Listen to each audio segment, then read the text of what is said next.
I'm back with another video. Yes. And this one is all for my supporters who are social workers like your girl here. Social workers, students, anyone interested in being a social worker, getting your degree in social work, all that good stuff. Because as you can tell by the title, I'm going to give you guys some helpful hints if you guys are thinking about getting into a DSW program.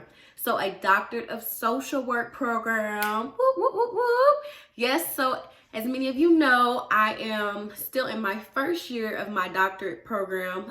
I attend the University of Kentucky, and I am getting my doctorate in social work. And this is my third semester. So I've already done summer 1, I've done fall semester, and now it's the spring semester. Whew.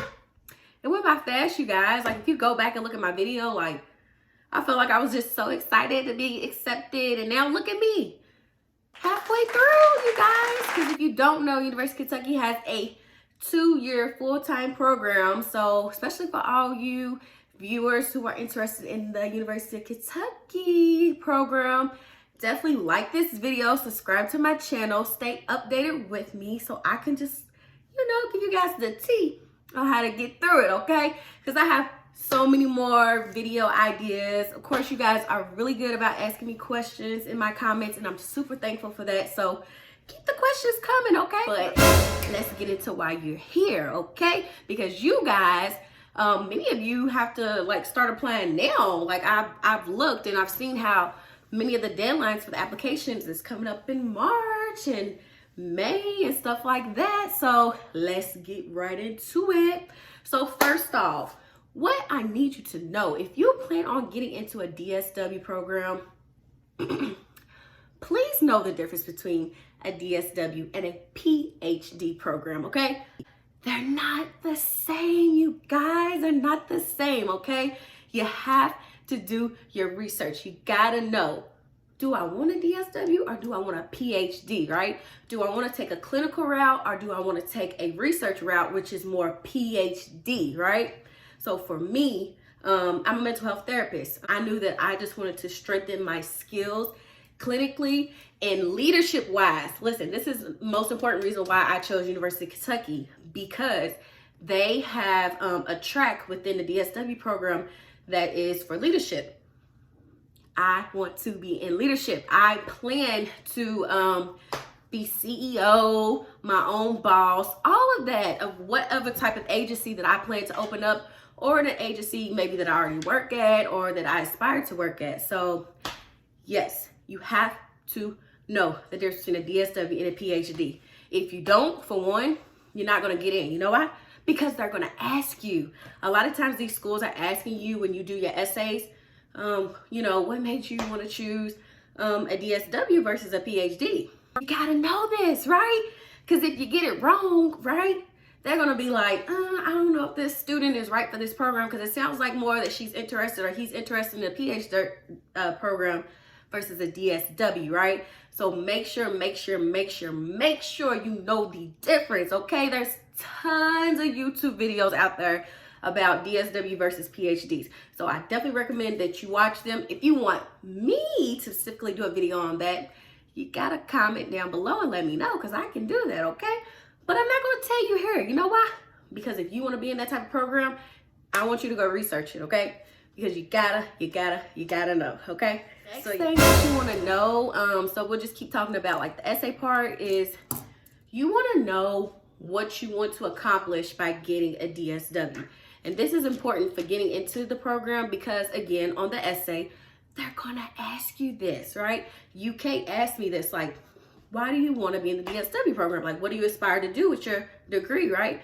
So I had to write about my aspirations. I had to write about how this degree will help further me in leadership and things like that. So I kind of had to sell myself all while saying my aspirations, which was kind of cool. I really like doing that. But definitely know what you want to do with a DSW degree. So it's okay. A lot of times, of course, it's just like getting a bachelor's or getting a master's.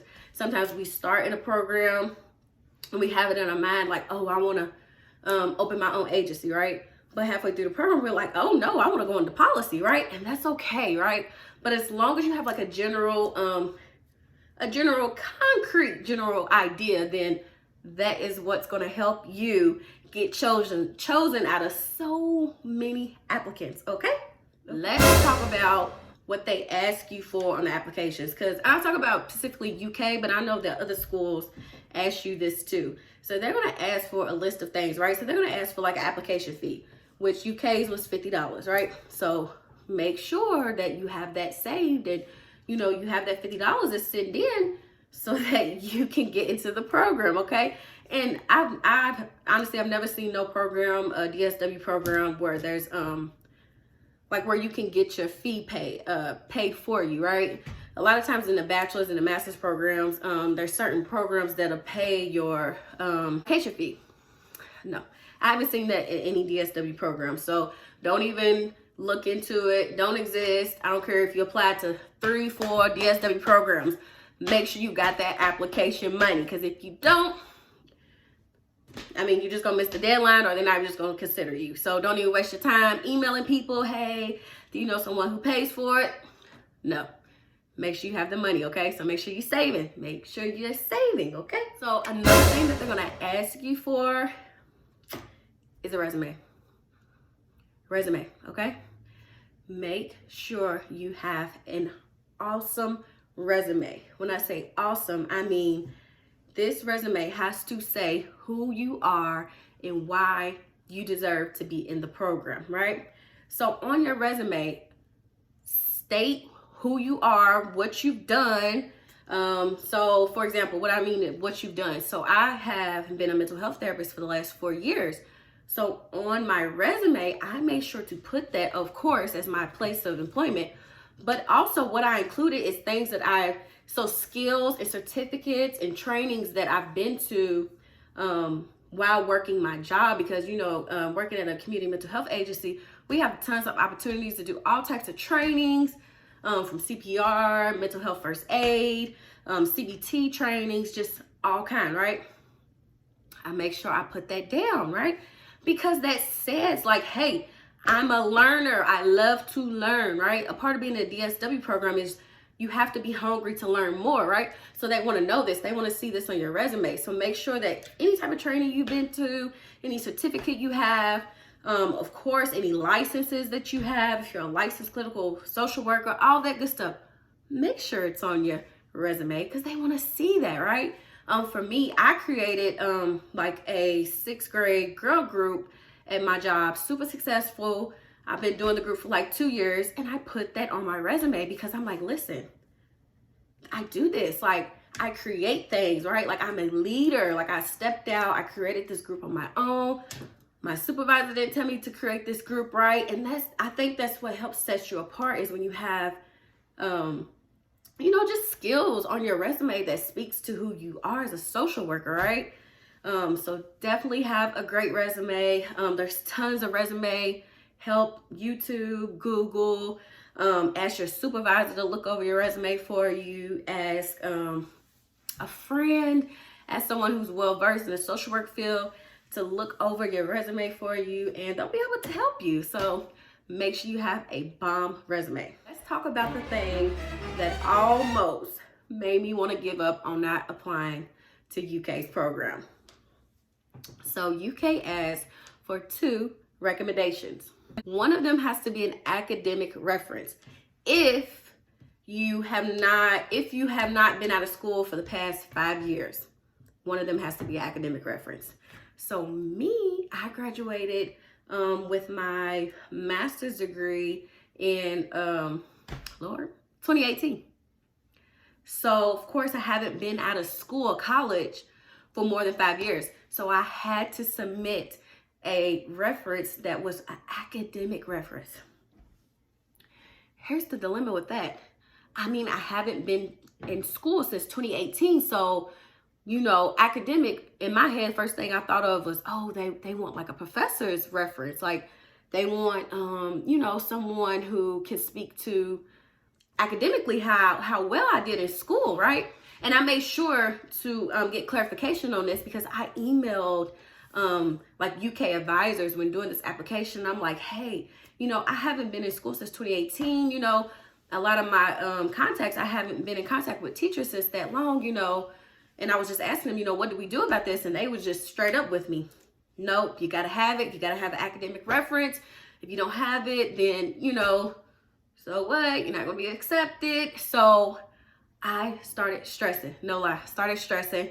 But I got it together and I had to brainstorm, right? So that meant me going back and thinking about the professors that I had in my master's program and thinking about who could speak well on my behalf, right? So academic reference also, I thought about my field placement supervisors, because I'm like, well, they're academic because they, when you have a field placement, you get a grade for that, right? So for me, my field placements, I had two. So one, I was in the hospital, I worked in oncology field, and the other, I was a school social worker student. So I'm like, oh, I can ask one of them, right? Okay, so here's the dilemma. I reached out to them, right? Through Facebook, actually. I reached out to them and said, hey, I'm applying. Can you guys, I asked, can you write me a recommendation? They didn't get back to me. But that's another story. But that's what I'm saying. So that's the dilemma.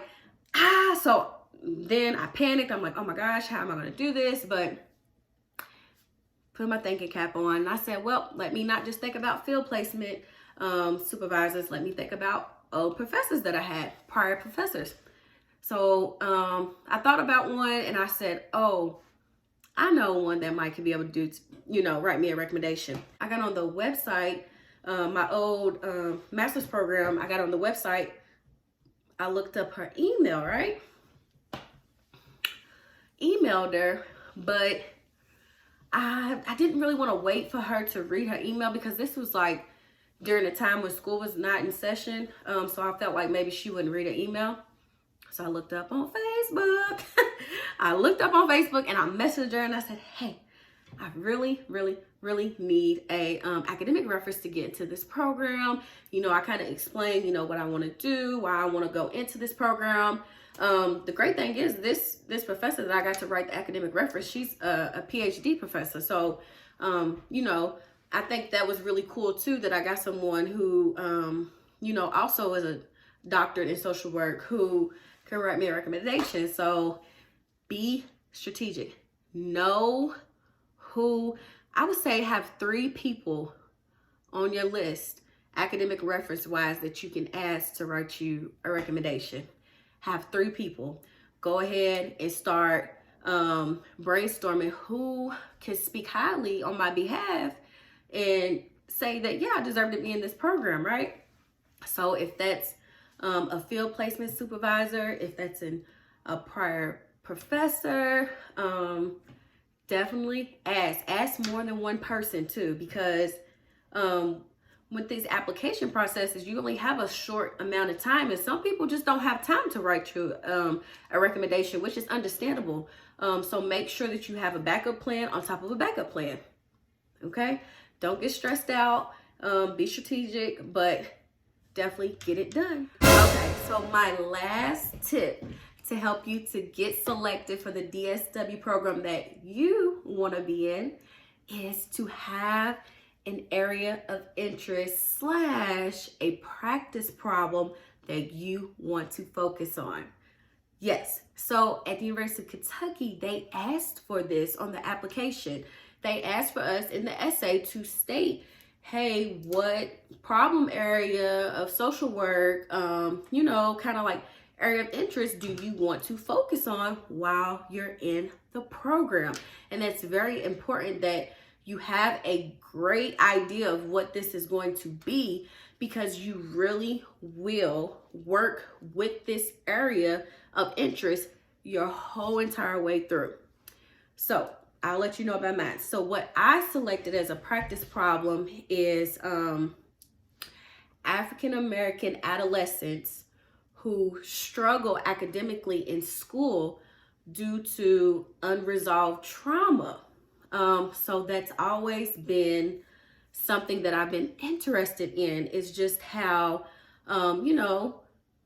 African American kids are falling behind in school and not doing so well academically because they've been exposed to trauma. They've been exposed to violence in the neighborhood. They've been exposed to gun activity, gun violence, gang activity. They've been exposed to things that we see on TV, right? The policing, the police brutality, things like this.